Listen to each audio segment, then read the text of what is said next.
Hare Krishna everyone.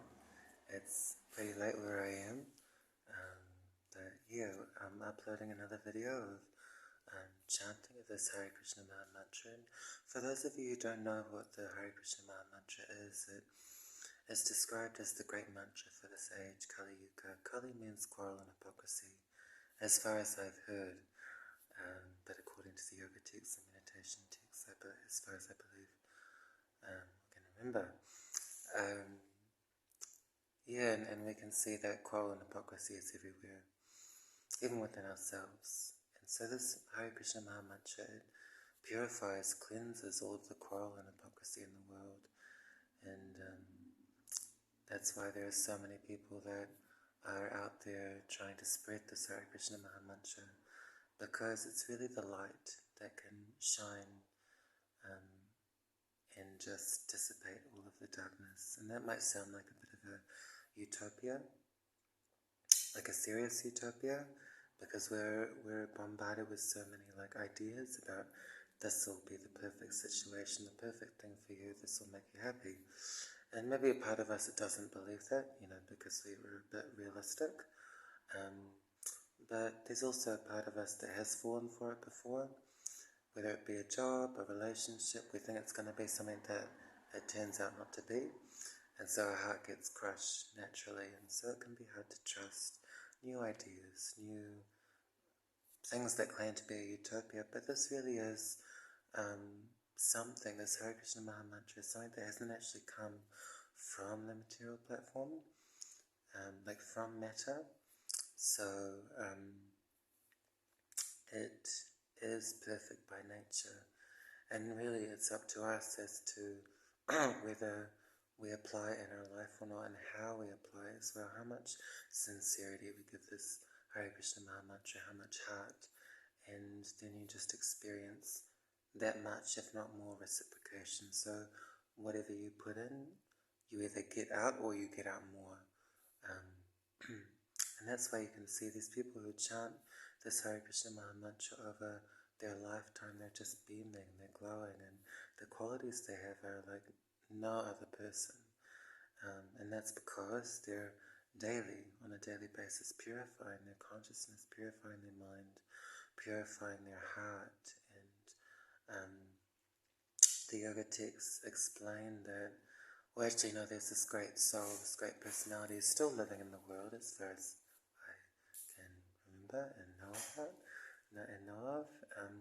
His Holiness Devamrita Swami, he describes our mind to like an attic, and he said, imagine if you go up to your attic, basically, and you haven't touched this attic for years, decades even, and you decide, today I'm going to clean my attic out, and so you go up there, and the lights are off, and you can't see anything, and so it seems quite calm and peaceful. You think, oh, there's nothing wrong with this attic really, but then you shake a little hanky or a cleaning cloth, and like all this dust, because it's years and decades, or decades even, of dust just thrown up into the air, and you might get scared, like, oh my god, this is so terrifying, so much dust that I didn't even know it was there. So that's what this chanting of the Hare Krishna Maha Mantra is like, and what this chanting of the Hare Krishna Maha Mantra does. What this Hare Krishna Maha Mantra, great mantra, Maha meaning great, mantra, does to the mind, for the mind. Basically, there's so much gunk in our mind and our heart, if we're really honest. And when we read in these yoga and wisdom texts that explains that this is the case, that we just can't see. All these things that we've been subject to and also participated in, it sits actually in the mind. It's not like, you listen to death metal music and it goes in one ear and out the other. It actually, the way it's affecting your consciousness, it stays there, it sits there. And currently there's nothing we can do about it, so it just sits there. And I mean, if we've been around for at least 20 years, that's 20 years of a lot of dark things that we've let into our consciousness, and it doesn't just go, it doesn't just evaporate, and just another day I'm going to smile and it's my life. No, it sits there, And so this chanting of the Hare Krishna Maha Mantra, it's a form of taking responsibility. It's the main way we can take responsibility for our consciousness, clean it up, purify it, cleanse it, and let all of the light through, the good qualities. Because we are kind people, we are good people. It's like today, for example, I was mending my shoes with sellotape, and this family came up to me, and this is at the warehouse, and they said, would you like me to buy you some shoes? And I was like really shocked. I was like, who does that?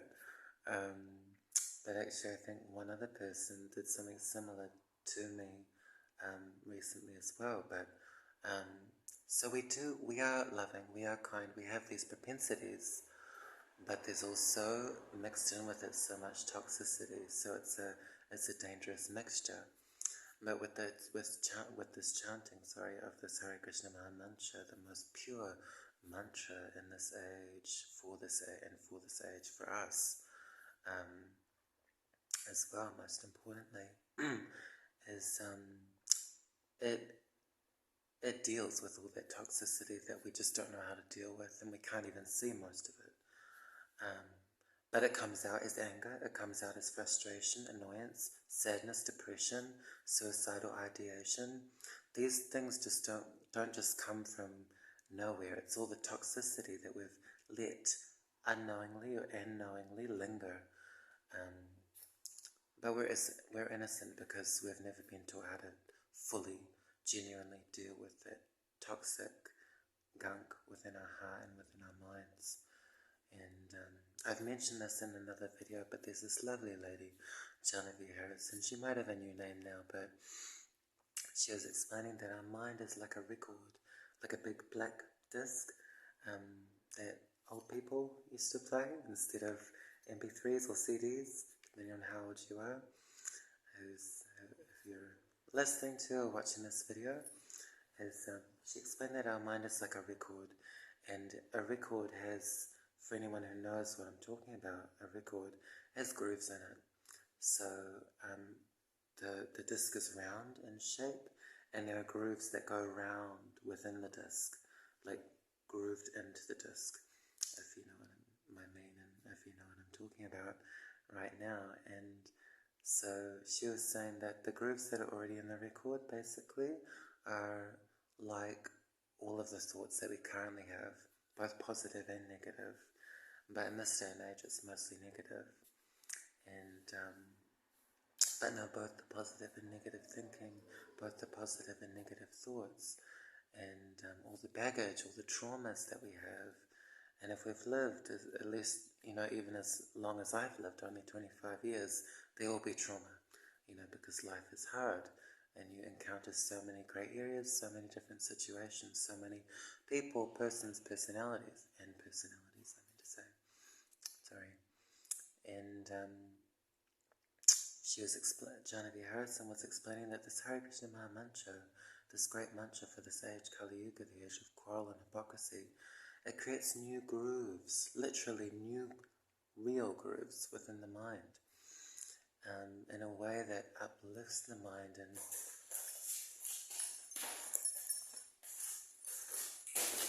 there we go. The light might go on and off every now and then, but because it's sensory maybe, but in a way that uplifts the mind and deals with all of those old grooves, in a way that just counselling can't, that New Age processes about dealing with the mind cannot, on a on a complete level. Because I've tried different things, there's, if anyone knows of the work of Byron Katie, similar other personalities, which I won't say because I haven't used their processes, so I don't want to judge, but it's very much the same, in that, it's nice, it's very nice, sentimental kind of nice, but then how do you actually deal fully with all of our gunk in our heart and in our minds? And so this Hare Krishna Maha Mantra is the way to do that, prescribed for this age, like medicine, basically. So it requires a little bit of humility to see, actually, I am I have a sickness, and that comes out as annoyance, frustration, depression, anger. There we go. Anger, all these things that we just take as normal and just what is actually very abnormal. The society and culture that we're living in is very abnormal. Ideally, we're all meant to be enlightened human beings with very divine, pure qualities, but we don't see that. And this can come through the chanting of the Hare Krishna Maha Mantra. So we'll do a bit of mantra music, meditation. So it's chanting of this Hare Krishna Maha Mantra but to music, usually done in a group setting. So this is it's all of us, so it's a group. And the more people that participate, the more powerful, as far as I've heard, the Hare Krishna Maha Mantra chanting is. And it can also be done on one's own, musically, but there's also another way to do it on one's own as well. So I will select a melody, and feel free to chant with me, either call and response style, so feel free to chant, sing, whisper, talk, scream, shout, whatever you feel, however you're comfortable with. Every second mantra, fourth mantra, sixth mantra, eighth mantra, so it's like I lead, you respond, we respond together, I lead, we respond together, or just sing with me every single Hare Krishna Maha Mantra, or if you don't like singing, talk it, whisper it, shout it, scream it, mouth it if you can't speak, like if you don't have a voice. If you don't have any lips or a mouth, think it. This Hare Krishna Maha Mantra is completely unconditional. It doesn't matter who you are, where you are, what job you have, how old you are, how thin you are, how fat you are, color, skin, color of your skin, sexuality, or sexual orientation, gender, it doesn't matter. No one is barred out. A lot of things, certain people are barred out, or it's like, oh no, you don't qualify, but no one is unqualified to chant this Hare Krishna Maha Mantra. Everyone's welcome to it. And it's the most powerful thing. So we'll start, and I will select a melody. There's this beautiful devotee, who I won't reveal their name for privacy reasons, but I might select two melodies that I've heard them sing because they're a beautiful devotee and they're very talented.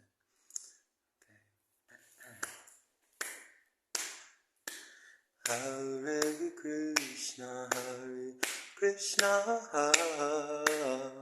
Krishna Krishna, Hare Hare,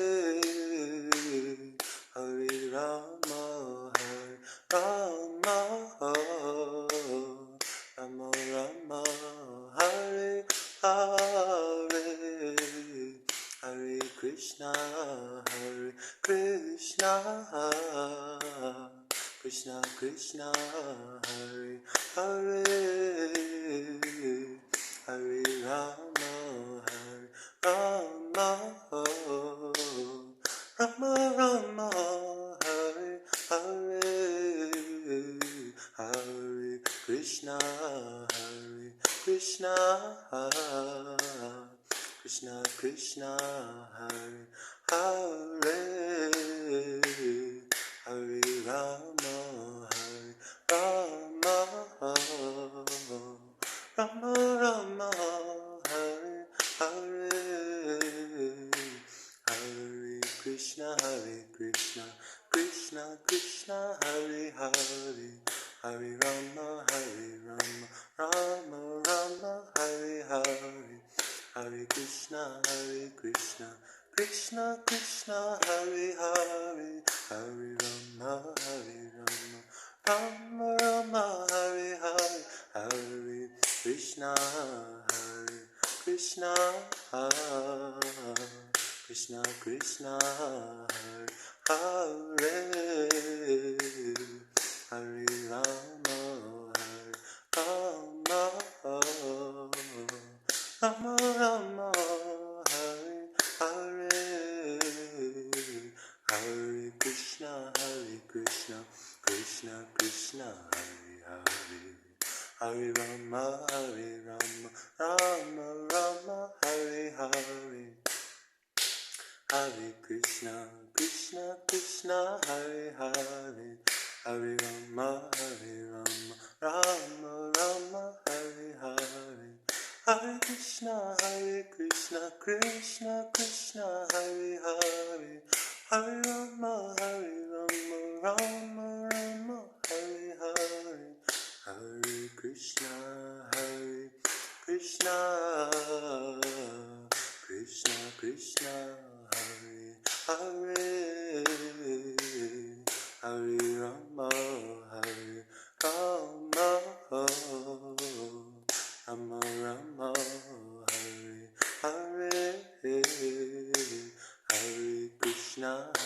Krishna Krishna Krishna, Hare Hare, Hare Rama, Rama Rama Rama, Hare Hare, Hare Krishna, Krishna Krishna, Hare Hare, Hare Rama, Rama Rama, Hare Hare, Hare Krishna, Krishna Krishna, Hare Hare, Hare Rama, Rama Rama, Hare Hare, Hare Krishna, Krishna Krishna Krishna, Hare Hare, Hare Rama, Rama Rama Rama, Hare Hare, Hare Krishna, Krishna Krishna, Hare Hare, Hare Rama, Rama Rama, Hare Hare, Hare Krishna, Krishna Krishna, Hare Hare, Hare Rama, Rama Rama, Hare Hare, Hare Krishna, Krishna Krishna, Hare Hare, Hare Rama, Rama Rama, Hare Hare, Hare Krishna, Krishna Krishna, Hare Hare, Hare Rama, Rama Rama, Hare Hare, Hare Krishna, Krishna Krishna, Hare Hare, Hare Rama, Rama Rama, Hare Hare, Hare Krishna, Krishna Krishna, Hare Hare, Hare Rama, Rama Rama, Hare Hare, Hare Krishna, Krishna Krishna, Hare Hare, Hare Rama, Hare Hare, Hare Krishna, Krishna Krishna, Hare Hare, Hare Rama, Rama Rama, Hare Hare, Hare Krishna, Krishna Krishna, Hare Hare, Hare Rama, Rama Rama, Hare Hare, Hare Krishna, Krishna Krishna, Hare Hare, Hare Rama, Rama Rama, Hare Hare, Hare Krishna, Krishna Krishna, Hare Hare, Hare Rama, Rama Rama, Hare Hare, Hare Krishna, Hare Krishna, Krishna Krishna, Hare Hare,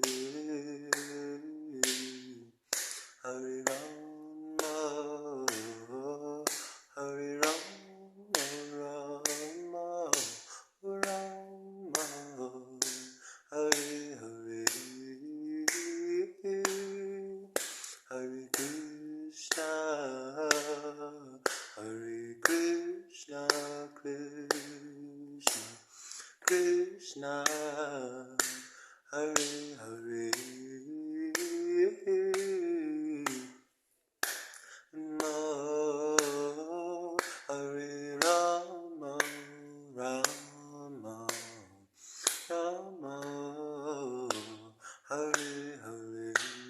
Hare Krishna,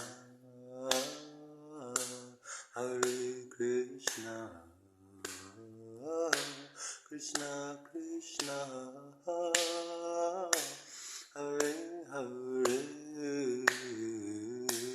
Hare Rama, Hare Rama, Rama Rama, Hare Hare, Hare Krishna, Hare Krishna, Krishna Krishna, Hare Hare, Hare Rama, Hare Rama, Rama Rama, Hare Hare.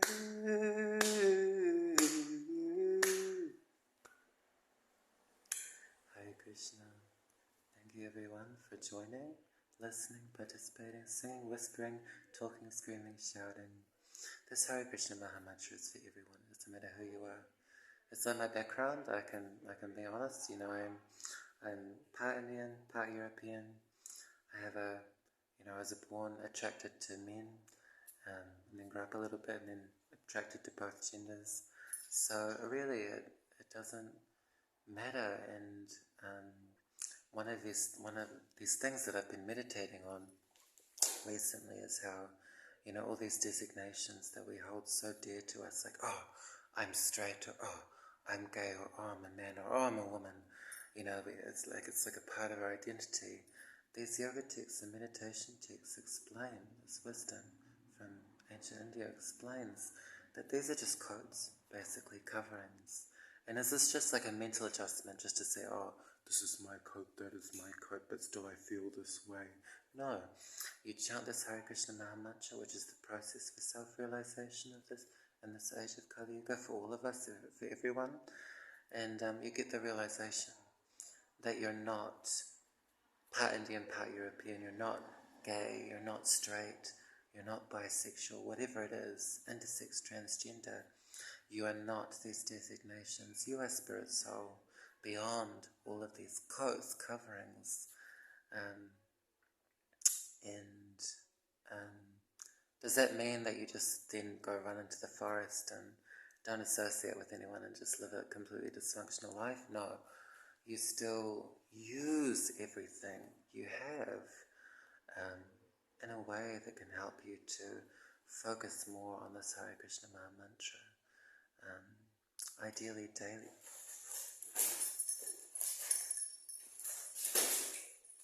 There we go. Ideally daily. But however one is comfortable, at whatever pace is most important for everyone. But this process of chanting the Hare Krishna Maha Mantra, it's a great mantra, Maha meaning great for this age, Kali Yuga of quarrel and hypocrisy, Kali meaning quarrel and hypocrisy, Yuga meaning age, it's completely unconditional, really is, and it's like useless to think, I'm to this or I'm to that to chant this Hare Krishna Maha Mantra, because all of that you're talking about, it's going to go. Whether it's your beauty, I'm too beautiful to chant this Hare Krishna Mantra, I'm too bitch to chant this Hare Krishna Mantra, I've got too much going on. All of that's going to go. Whatever you've got going on, it's going to go. And what we're left with is this Hare Krishna Maha Mantra in the end. So it's like, even in my case, how much shelter am I taking in the people I'm living with, the house that I have at the moment? It's all going to go. And then all I'm left with at the end is, how much heart am I giving this Hare Krishna Maha Mantra? So we can really make this mantra our life and soul if we choose to, because everything else is just going to change. Whatever friends you have, their personalities change. You might like them right now because of certain reasons. That's all going to change. We pick up friends, we drop friends like that. Always, all the time, as we go through life. we have one interest, we find it then disinteresting, we pick up another interest. So all these things change, but actually the great and the amazing thing about chanting the Hare Krishna Maha Mantra is that the more you chant, the more you actually could become like a solid rock for everything else and for everyone else.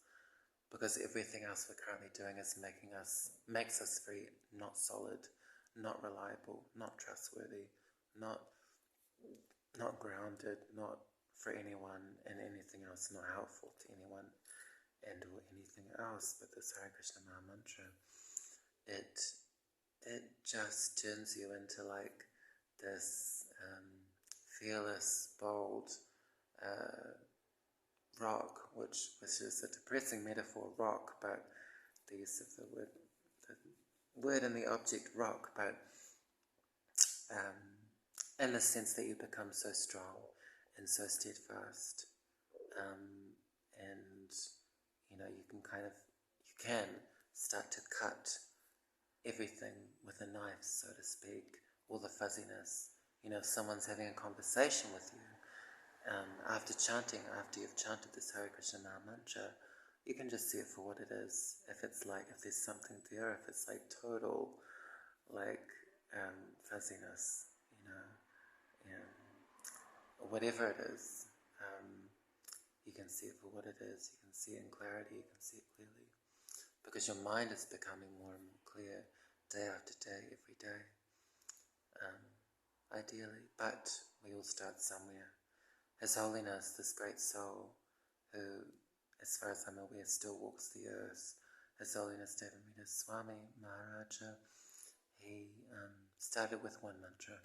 Just one mantra, I think, per day, or something like that. I'll have to listen to the anecdote again for a specific reference and quote, but yeah, so it doesn't matter who you are, what you're doing, you start somewhere. And I'm pretty sure, from memory of this quote and anecdote, His Holiness Devamrita Swami Maharaja, he chanted in his bed as well. So he was lying in his bed, and he had some beads that he was chanting on, so he just picked up the beads, as far as I can remember, of this story, anecdote and quote, and he just chanted one mantra and was like, put it down, that's enough for today. So, yeah, it doesn't matter how big or how small you begin. You begin somewhere, somehow, and then naturally everything just flourishes and grows from there. It's like, again, this great soul, His Holiness Devamrita Swami Maharaja, he then went on to say, and I'm just paraphrasing because it's been a while since I've listened to this story of his, this pastime and story of his, but he was explaining how, he started chanting more and more and more, and then at a certain point, he can't remember how he got up to the amount that he did. It just kind of happened, because the taste increases and increases. Everything else we've tried in this life so far, if we're really honest with ourselves, the pleasure and taste of that particular thing diminishes over time. This is the only thing that I've experienced, and many, there are millions of people, billions probably, who chant the Hare Krishna Maha Mantra, who experience that the taste increases, and nothing else I have experienced where that is the nature of that thing. So it's like you drink a beer, it's like a buzzy, nice feeling for 2 seconds. The taste diminishes. You watch TV, again, a nice buzzy feeling for a little short time, then the taste diminishes. So everything. You cook a meal, you eat it, the taste eventually diminishes, and so we think that, that's what it is, and that's what is, and that's life, that's my life, and that's everyone else's life, and we just go on like that, just experiencing tastes that gradually diminish until we diminish, and then there's nothing else. It's like a big black hole. I'm not obviously this is just I like to say it in this style just to get, in case I'm triggering people's actual thoughts, So these are not like, this is exactly what you're thinking, but generally this can be kind of what some people are thinking, or what all or a lot of people are thinking. Maybe not in the exact wording, but yeah, and that the life is just about getting as much pleasure as you can and avoiding all the distress that's going to come your way. Because according to the yoga and meditation texts of ancient India, this ancient yoga wisdom of ancient India is that it explains that we actually, we are, once we come into the world, we are actually allotted individually a certain amount of happiness and distress. And we actually, no matter how much we endeavour, we can't go above the happiness that we've been individually allotted and the distress that we've been individually allotted. It's not possible. And you can see that in the world, like some people work really hard, but don't have much money. Like not much money comes their way, and then you have people, they live very easy lives and just lots of money comes their way, or lots of this or lots of that, or none of this and none of that. So yeah, it's a science from these ancient yoga wisdom texts that we can't climb up, or we can't get any more than what has been allotted to us, what is our quota, so to speak, basically, I meant to say. And so what do we do then? Yeah, do we just try and relish all of the pleasure that you're only going to get and you can't get any more, and then just like, all of the distress that you are going to get, it's going to come your way? Or do we go deeper than that and does something take shelter of something that's actually going to transcend all of the material happiness and distress that is going to come our way either way? So this is not about escaping. You still have to be in the world. You still have to experience all of these things that are going to come your way that result in material happiness and material distress. But actually, by chanting this Hare Krishna Maha Mantra, your mind becomes so strong that when these things come, you could lose your house, lose your wife, lose your children. You could, your whole face could be burnt off. These things happen. You could be in a car accident. But if you're chanting the Hare Krishna Maha Mantra, they don't faze you. They don't, because you've gone so deep into something that's transcendental by nature, which is the opposite of anything that's material by nature, that you just become equipoised in both happiness and distress, fear and anxiety. And so the result isn't that you're distressed and so you take shelter of temporary material things, or your happiness, so you take more shelter of temporary and material things. This is actually described in the yoga and meditation wisdom text from ancient India as animal life being no better than an animal. So this science of ancient India is about coming finally to the human platform where we're actually striving for enlightenment, which is what our particular level of consciousness is designed for. Animals, insects, plants, they also have consciousness. Because they have soul, because they are a soul behind all the coverings, all the bark and all the fur, just like we are soul behind the blood and the skin and the bone. But the difference is that, so they have consciousness just exactly like we have consciousness, but their consciousness is not as evolved. So, for example, they can't sit down together and have a discussion about enlightenment like we are having right now, but we can. So we must use the level of consciousness that we have to become enlightened, to become non-violent, all these amazing qualities, as opposed to just living animal life, living like animals. So I will end there.